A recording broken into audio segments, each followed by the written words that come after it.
Shalom para muda yang terkasih dalam nama Tuhan.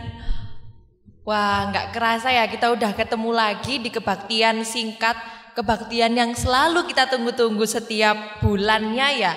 Ya betul sekali. Gimana nih kabarnya teman-teman semua? Semoga selalu ada dalam penyertaan dan perlindungan Tuhan ya. Gimana kabarnya Mas Pandu? Saya selalu luar biasa. Mas Fikar, apa kabar? Wah, luar biasa sehat dan senang. Waduh, luar biasa. Ini pendatang baru ya teman-teman semua. Mungkin ada teman-teman yang belum pernah ketemu atau belum pernah kenal sama Pak Fikar, ini mungkin bisa memperkenalkan diri terlebih dahulu. Perkenalan sambil berdiri. Iya. Ya, teman-teman, mungkin yang teman-teman dan saudara-saudara yang belum melihat saya, belum pernah ketemu, nama saya ini Gabriel Satya Kristia, tapi biasa dipanggil dengan Satya, jadi bisa dipanggil Mas Satya. Saya ini sedang menjalani masa fikar di GKJW Jemaat Turen. Masa fikar saya ini bulan September kemarin itu sampai Februari akhir, sehingga bulan Maret itu saya sudah tidak di sini lagi. Dan saya sangat senang berada di sini dan saya juga rindu beribadah bersama-sama dengan saudara-saudara. Meskipun sekarang lagi online, tapi saya juga berharap suatu saat mungkin kita bisa bertemu kembali. Mungkin itu saja. Terima kasih, Pak. Boleh tanya? Ya, gimana? Statusnya ini. Statusnya? Statusnya sudah punya pacar saya. Aduh, buat yang cewek-cewek, aduh patah hati ini. Ya, begitulah. Ya begitulah. Senang sekali ya pada kesempatan kali ini tuh kita bisa ketemu lagi ya, meskipun masih dalam keadaan pandemi seperti ini yang mengharuskan kita harus ketemu secara online. Tapi seperti yang dikatakan Pak Fikar tadi, oh Mas Fikar ya, nggak mau Mas dipanggil Fikar aja. Pak katanya. Jangan Pak, terlalu tua. Iya.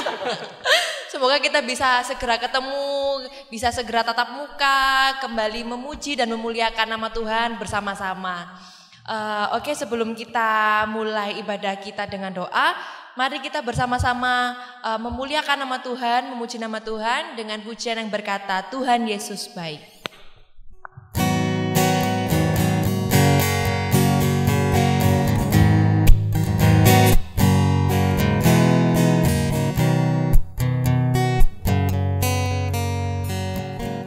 Tiada berkesudahan kasih setiamu Tuhan, selalu baru rahmat-Mu bagiku. Hari berganti hari, tetap kulihat kasih-Mu, tak pernah berakhir di hidupku. Tuhan Yesus baik, sungguh amat baik, untuk selama-lamanya. Tuhan Yesus baik,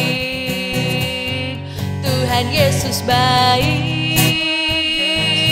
sungguh amat baik, untuk selama-lamanya. Tuhan Yesus baik. Oke, untuk doa pembukaan saya serahkan kepada Mas Pandu. Kita memuji Tuhan dan mendengarkan firman Tuhan. Mari kita berdoa. Mari kita berdoa. Sungguh kami mengucap syukur Tuhan, karena Tuhan sungguh luar biasa atas kehidupan kami. Terima kasih buat kasih Tuhan dalam setiap aktivitas kami, keseharian kami bersama keluarga, bersama teman-teman, bersama sahabat kami. Terima kasih atas kasih Tuhan Yesus. Sebentar kami mau membangun ibadah para muda. Kiranya Tuhan tuntun, Tuhan sertai, Tuhan kuasai hati pikiran kami, sehingga kami boleh memuji, memuliakan nama Tuhan, terlebih boleh mendengarkan nama firman Tuhan, melakukan firman Tuhan di dalam kehidupan kami hari lepas. Tuhan, mulai awal sampai akhir kebaktian para muda ini kami serahkan di dalam tangan-Mu yang kudus. Haleluya, amin. Amin. Nah, sebelum kita bersama-sama mendengar kebenaran firman Tuhan, mari kita siapkan hati kita. Kita mau buka hati kita, buka pikiran kita untuk Tuhan boleh masuk ke dalam hati dan pikiran kita. Kita siapkan hati kita dengan nyanyikan lagu yang berkata, Tetap Setia.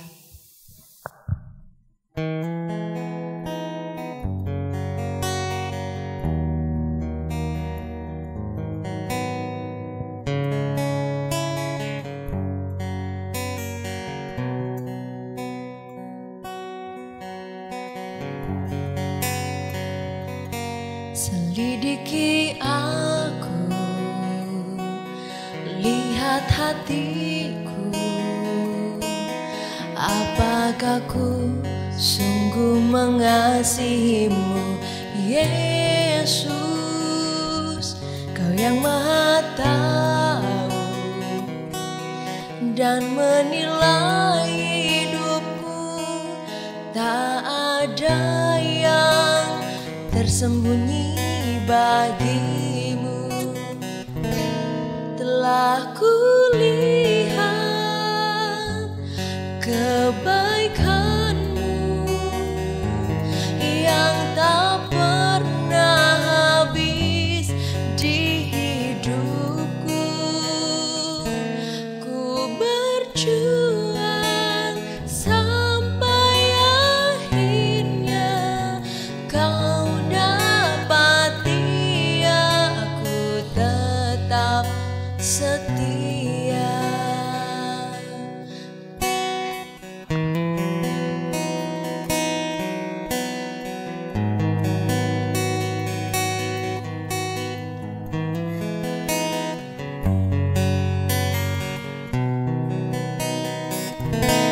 Telah kulihat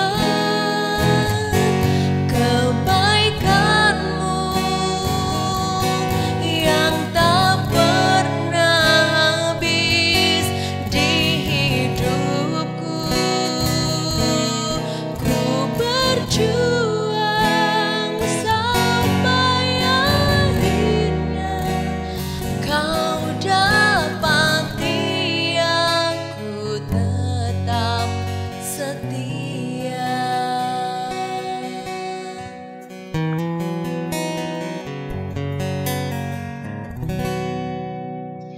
Untuk renungan firman Tuhan, saya serahkan kepada Mas Satya. Terima kasih. Sebelum kita mendengarkan firman Tuhan, marilah kita terlebih dahulu meminta doa dan kita berdoa.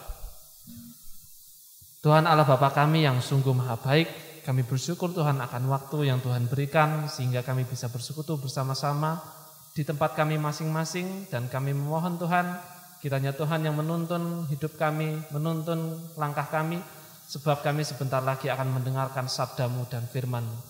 Kiranya Tuhan yang memberikan kami karunia dan berkat sehingga kami bisa menerima firman-Mu ini, terlebih kami juga bisa melakukannya di dalam kehidupan kami sehari-hari.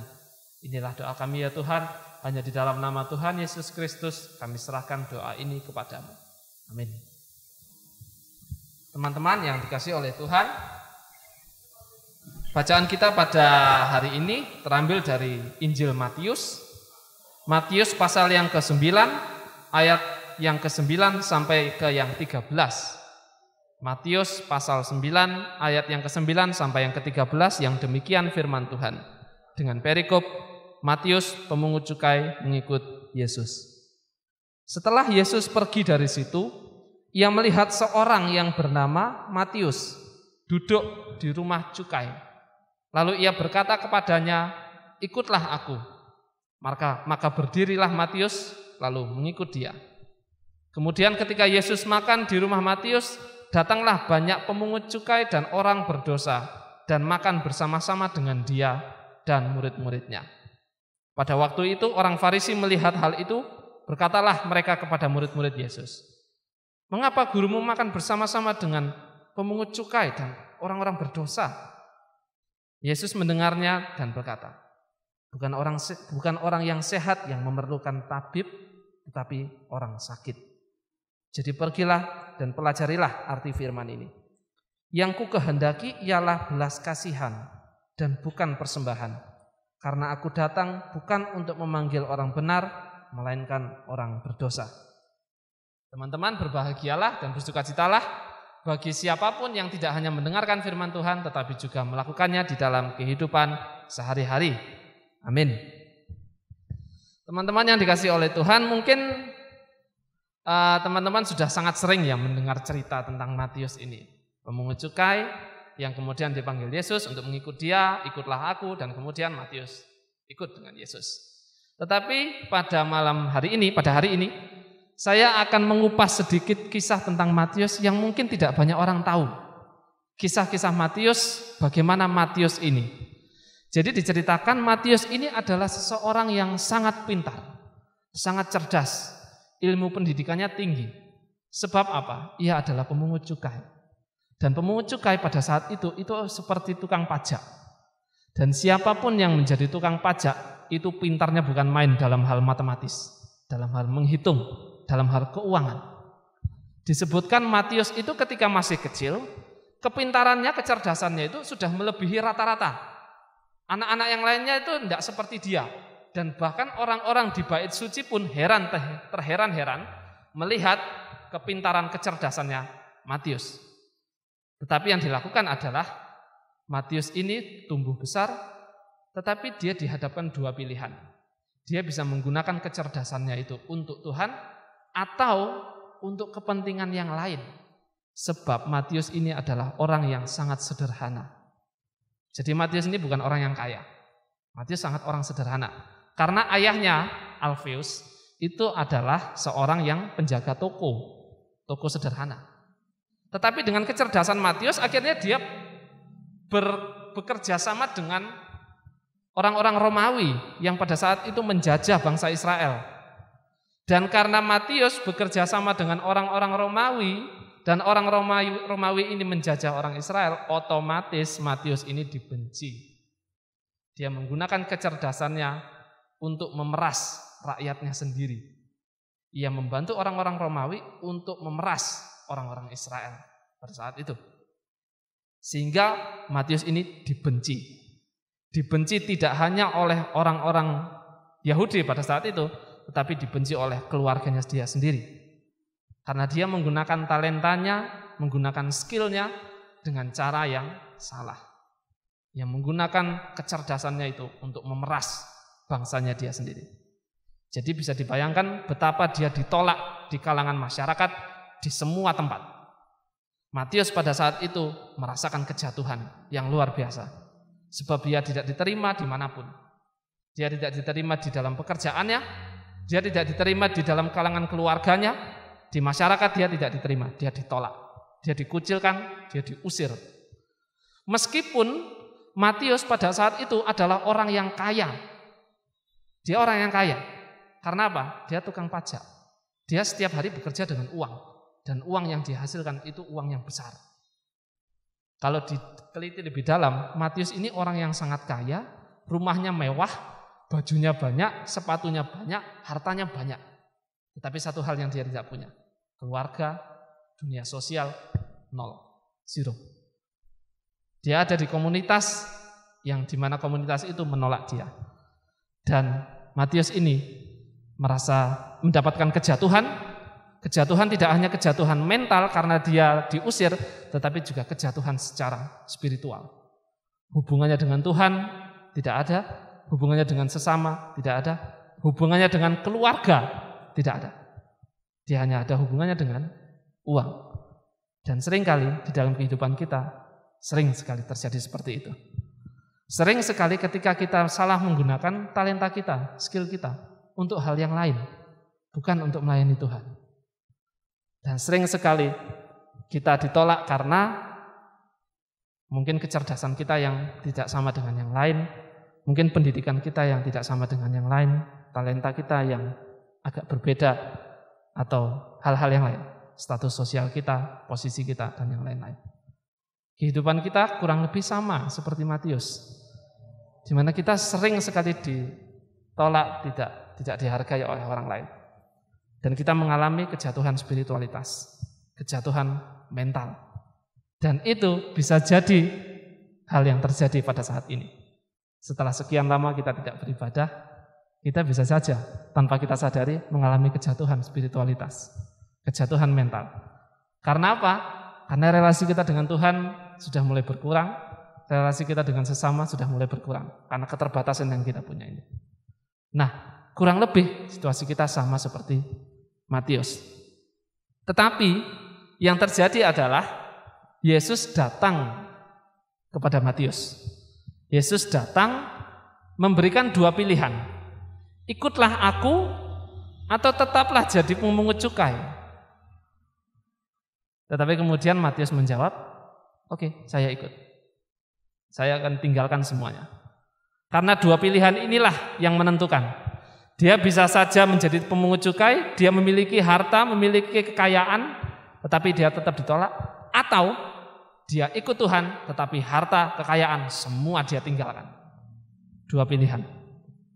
Dan yang Matius pilih adalah ikut dengan Tuhan. Dan itu menjadi bahan renungan kita pada hari ini. Kita mempunyai dua pilihan. Mengikut Tuhan atau tetap di dalam zona nyaman kita. Itu pilihannya. Dan saya tidak memaksa, itu adalah pilihan jenengan sendiri. Tergantung bagaimana kita melakukannya. Sama seperti kita memilih sebuah makanan. Istilahnya kita diperhadapkan dua makanan. Ada donat, ada pisang. Kita pilih yang mana? Kalau kita pilih pisang, rasanya mungkin kurang enak, tapi sehat. Atau kita pilih donat, rasanya enak, tapi kurang sehat. Nah, itu di dalam kehidupan kita harus memilih sebuah pilihan. Kita harus membuat sebuah pilihan itu. Selamat merenungkan firman Tuhan, selamat membuat pilihan, dan selamat berjalan-jalan bersama dengan Tuhan di dalam kehidupan kita. Dan yakinlah apabila kita benar-benar mengikut dengan Tuhan, Tuhan akan selalu menyertai kita. Amin. Mungkin begitu saja, terima kasih. Iya. Sungguh firman Tuhan yang luar biasa sekali ya teman-teman. Firman Tuhan yang sangat memberkati kita pada saat ini, di mana kita belajar untuk tidak menjadi seperti Matius yang mengalami kejatuhan dalam spiritual. Apalagi seperti kata Mas Fikar tadi, di mana kita sekarang tuh udah jarang ibadah secara langsung, kita jarang bertemu, bersosialisasi dengan teman-teman di gereja, membuat kita mungkin tanpa kita sadari kita jauh dari Tuhan. Untuk itu kita mari bersama-sama tetap mencari kebenaran firman Tuhan meskipun hanya melalui online, tetap beribadah, tetap membaca firman Tuhan dan rajin berdoa. Mari kita merenungkan kembali firman Tuhan ini sambil kita mengangkat satu pujian bejanamu.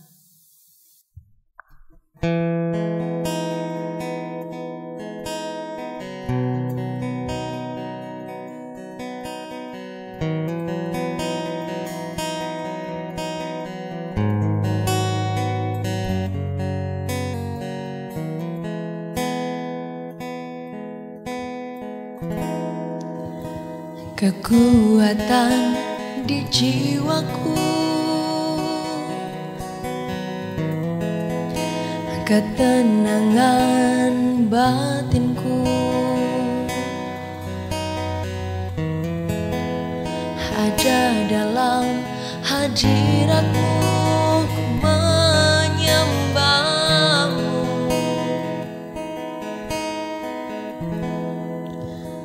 Tersungkurku di kaki-Mu, rasakan hadirat-Mu. Takkan ku melepaskan-Mu, Kau cahaya bagiku, mengiringku seumur hidupku, masuk dalam rencana-Mu Bapa, pikiranku, kehendakku.